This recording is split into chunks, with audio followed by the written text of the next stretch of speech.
Tinula. Tinulang manok. Kaso yung bisita namin, grabe nang sama ng loob eh.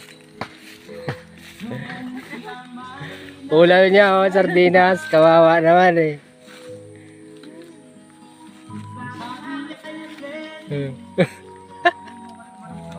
Sardinas. Sardinas.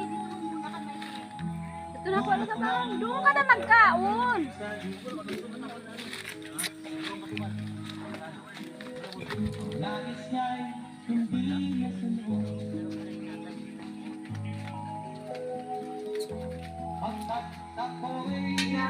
Dahilan.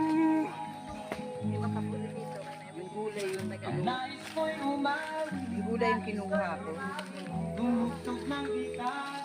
Habo talaga magkuha san ano, san sardinas?